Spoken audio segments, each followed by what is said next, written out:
عمران خان د پاره غټه خوشخبری داره چې پرون په اسلام آباد های کورټ کې د عمران خان 9 مقدمو کې ضمانتونه بحال شوې دي. جی د عمران خان په دغه 9 مقدمو کې ضمانتونه کینسل شوي په دې وجه باندې چې عمران خان په دغه کیسونو کې تاریخونو نه لو حاضر شوی نو دغه په وجه د عمران خان په دغه 9 کیسونو کې ضمانتونه دوباره بحال شو. اوس د دې عمران خان ته څه فائدہ په دې باندې هم ډیټیل سره خبره کو. خو بل جج دا حکم کړی دی چې لا شي عمران خان جیل نه بهر راولي او په سایفر کیس کې هم د عمران خان په درخواست سماعت شو.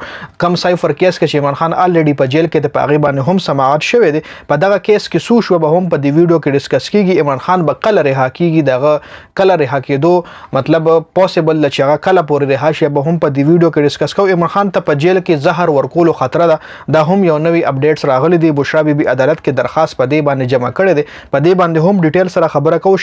شیخ رشید دا وخت چرته دی لاهور های کورټ دی حواله سره حکم جاری کړو. بل د په لاهور کې د مریم نواز جلسې باندې نواز شریف ډیر زیات خفه دی. پس وجه باندې خبره دا ټول معلومات په دې ویډیو کې تاسو سره ډیسکس کیږي. ویډیو خپل هم مکمل وګورئ او مخکې ملګرو سره ضرور شریک کړئ. د عمران خان د پاره غټه خوشخبری ده چې عمران خان په 9 مقدمو کې ضمانتونه منظور شوي دي. خو په دې بعد کې خبره کو ټول نه پیله په دې خبر باندې خبره کو چې نواز شریف ولې د لاهور په جلسه باندې خفه شوی دی. چونکه تاسو له معلومه چې مریم نواز یو جلسه کړې و بل ورځ په لاهور کې په یو غلۍ کې جلسه کړې و چې هغه کې عمران خان زنده باد ناره هم هغه پسې وهل شوی دي او نواز شریف په سوجه باندې د خفګان اظهار کړی را دی. جی چې دا نواز شریف ویلي چې دا کومه علاقه کې مریم نواز جلسه کړې دا علاقه خو زموږ خپل علاقه ده او په دې علاقه کې مریم نواز ته ویلي چې تاسو په دې علاقه کې کسان نشئ را جمع کولې. په دې علاقه کې تاسو له کسان ناراضي نو تاسو به زما استقبال له کسان را جمع کوي او الیکشن به سو غټي. تاسو به الیکشن څنګه غټي چې تاسو جلسې له سوک ناراضي. بل طرف ته د نون لیگ دا اعلان هم کړی دی چې د نواز شریف استقبال ته زیات کسان کم ام ان ای کم ام پی راوستل نو هغه له به موټر سایکل انعام کې ملاويږي. جی په کومه غلۍ کې چې مریم نواز جلسه و نو هغه غلۍ کې څه خلک داسې و چې په خپل چتونو باندې راختلی او نواز شریف چور ہے نواز شریف چور ہے دا ناره هم وخلی دي او وسره عمران خان زنده باد ناره هم وخلی دي او دا هم په نارو کې ویلي دي چې زمون اوټ صرف د عمران خان دی. صحافي صدیق جان ویلي دي چې په دې چې دوی وایي چې موږ په 2/3 اکثریت مطلب بدلون راولو موږ 2/3 اکثریت سره الیکشن غټو. خو د لاهور جلسه کې دای ته 2/3 ذلت ملو شو. جی او بل طرف ته پی ټی آی ته جلسو اجازت نشته دی او بل طرف ته د نون لیگ ته د جلسو د پاره کسان نه ملاويږي. جی دا صحافي صدیق جان دا خبره کړې ده. اوس د عمران خان د کیسونو مکمل معلوماتو باندې خبره کو. اسلام آباد های کورټ د عمران خان 9 مقدمو کې ضمانتونه بحال کړي دي. جی چیف جسټس د عمران خان په 9 درخواستونو فیصله پرون سو نو کړه. عمران خان 9 مقدمو کې خارج شوی ضمانتونه دوباره بحال شو. د عمران خان ضمانتونه په دې وجه خارج شو څنګه د ویډیو سٹارټ کې تاسو لموي چې عمران خان جیل کې نو په دغه کیسونو کې عمران خان تاریخونو کې نو حاضر شوی نو په دې وجه باندې د عمران خان ضمانتونه چې کومه کینسل شوی ضمانتونه خارج شوی نو اوس پرون لاهور های کورټ اسلام آباد های کورټ کې دغه درخواستونو باندې مطلب کیس شوی سنوي شوی دا چې دغه درخواستونه دوباره بحال شوی دي. بل های کورټ سیشن کورټ ته هم حکم کړی دی چې په دې کیسونو په دې 9 درخواستونو باندې په میرټ باندې فیصله وکړي او په دې درخواستونو د زر تر زر عمل وکړي شي. اوس د دې عمران خان ته فائدہ ده کچر عمران خان په سایفر کیس کې عمران خان ته په سایفر کیس کې ضمانت ملو شو نو دغه 9 کیسونه چې کم په عمران خان باندې نور چړي چې د ډېر غټ کیسونه هم د 9 مې واقعیت حواله سره پکې هم څه غټ کیسونه دي. نو کچر سایفر کیس کې عمران خان رها شو نو په دغه 9 کیسونو کې عمران خان جیل ته نشیت لځکه په دغه 9 کیسونو کې الریډي عمران خان ته ضمانت ملو شوی دی. جی بل سایفر کیس باندې هم پرون سنوي شوی ده.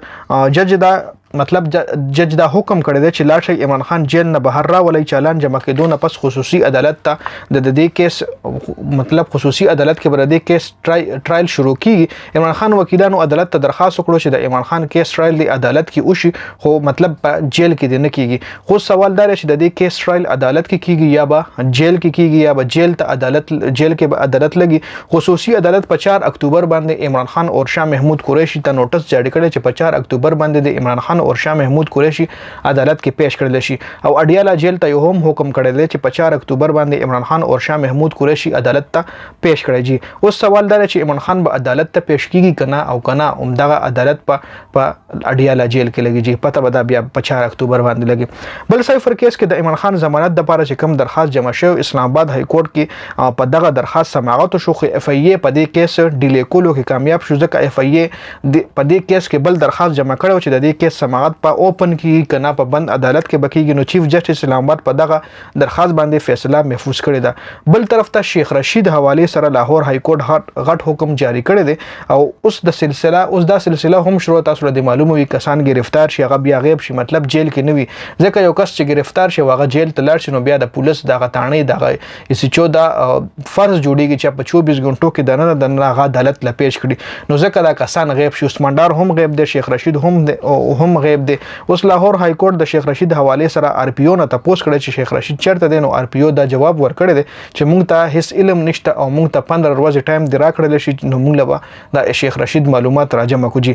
عدالت ورلوي چې 15 ورځې خو ډېرې زیات دي او ځای اوو ورځو کې د شیخ رشید عدالت له پیش کیږي. عمران خان ته جیل کې د زهر ولکور خطر دی حواله سره بشرا بیبي درخواست په عدالت کې جمع کړی دی. عمران خان صحت حواله سره هم ډېر سوالات مخې راغلي دي. بشرا بیبي د عمران خان حواله سره مطلب جیل کې زهر ورکې دی چې دا درخواست په عدالت کې جمع کړي ویل دي چې د عمران خان ته د مونږ د کور خوراک ورکو او په عمران خان د جیل خوراک بند کړل شي. مونږ سره دا یاره د عمران خان له د جیل د خوراک کې څوک زهر ورنکې نو په دې وجه مونږ وایو چې عمران خان د جیل خوراک بند کړي او مونږ ورته د کور نه خوراک وړو او صحتمن خوراک ولا مونږ ورکو ځکه هغه صحت حواله سره هم ډیر سوالات مخې راځي. دا اپډیټ شو ډیر زیاته مننه. والسلام.